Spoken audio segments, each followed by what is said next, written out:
Welcome, everyone, and thank you so much for being here to celebrate the class of 2016. Abdul Sattar Eidi, a compassionate and courageous humanitarian, once said, "You will find me among the people. My story is there."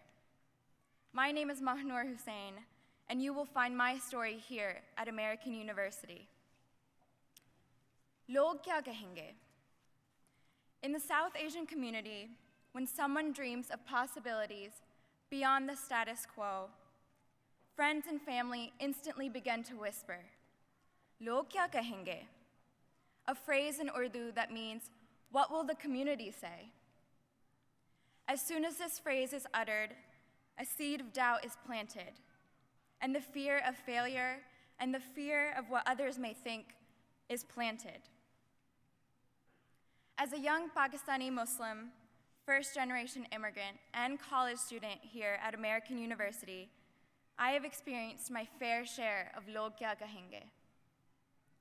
During the first few months at AU, I was torn between the expectation of maintaining the status quo of my religious and cultural practices in conjunction with college life.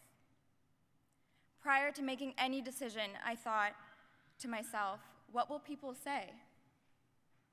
In my junior year, I was accepted to study abroad at SOAS University of London, and my immediate thoughts were, am I asking for too much? Have I worked hard enough? Do I deserve this?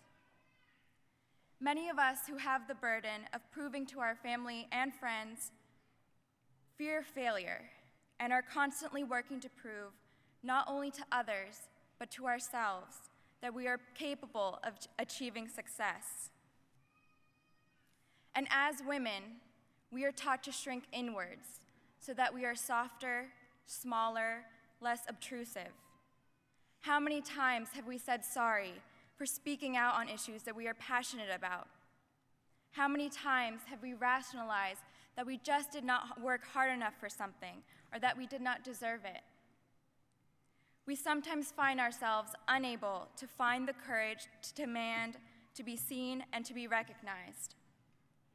However, if it wasn't for those words, "Log kya kahenge," I would not be the person I am today. The seeds of doubt grew into sentiments of courage, tenacity, and perseverance. This was my point of social, political, and academic self-liberation. With the help of professors, fellow classmates, and mentors, I began to think beyond the status quo. My professors helped foster an intellectual environment in which we developed critical thinking skills and began to contemplate how we could make the world a better place.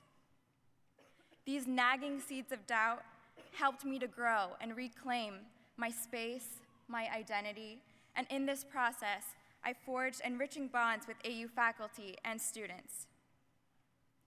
People will continue to question the ways in which you express yourself.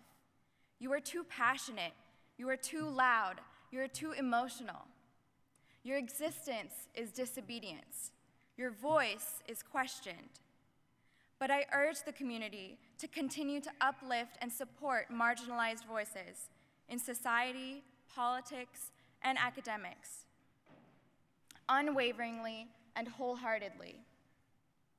I encourage you all to hold your intellectual abilities and achievements to the highest standard and to engage in self-care, because taking care of the mind and body is, as Audre Lorde said, an act of self-preservation. AU has fostered in us a sense of individuality so that we can come together and grow as a collective. The notion thus transforms from "log kya kahenge" to "hum hi to log hain, hum kya kahenge." We are the community, what will we say? And we will say the following: that we will ground ourselves in fighting for justice for people of color, the LGBTQ community, and minorities at various intersections.